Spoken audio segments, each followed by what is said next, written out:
Kalimera. Kalimera. Sugat.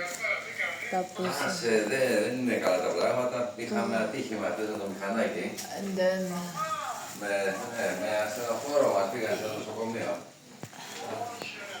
yung ano namin guys, yung likod, ang sakit. Sa akin yung half, nabugbog siguro kaya nahulog kami. Oh, tapos parehong right hand, hindi namin maigalaw. Oh, ito yung tahi ko. Oh, ang sakit niya itiklop. Same, we have a couple tattoo, bebe. Ito yung kanya siko, tapos sa legs. Popo. Yung napuruhan sa amin, right? Yan pa naman yung ginagamit namin for work. My God. Joke. Diyos ko. Kaya ingat kayo guys sa pagmamotor.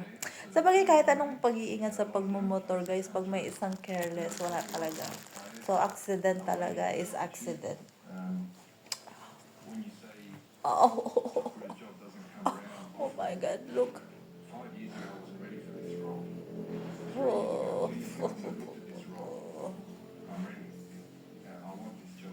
Paano ko makapag ano nito? Right hand. Ouch. Parang na-trauma na ako sa pagmumotor guys. Tapos ayaw ko iwan ng asawa ko sa mag-isang mag-drive. Parang ewan ko. Yung buong katawan niya, sobrang sakit. Aray ko, buti na lang yung mga x-ray namin. Good result lahat. I see you can stand up easily, yeah? I don't have any issues with my body. With your body, no? Half, only this one because we fell down. But the half, I'm okay. But I see you can stand up easily. Yes, I'm okay like this. But ano kasi siya, nadaganan siya guys. So yan, marami kaming x-ray. Buong katawan namin in x-ray. Ultimo tuhod, lahat in x-ray. Till death do us part. Baby, you cannot escape with me. Joke. Guys, ang number one kong inagapan, guys, yung head ng asawa ko. Kaya baka mauntog yung brain. Oh my God, he forgot me. No. Inano ko talaga siya, guys.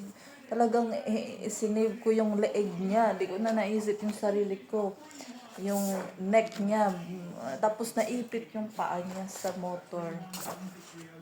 Ay, very bad nightmare. That's finished, but at least we're okay. Papakabait na din ako. Thai noodles. Namiss ko ang noodles, guys. Para kailangan full stomach para pag-inom ng gamot.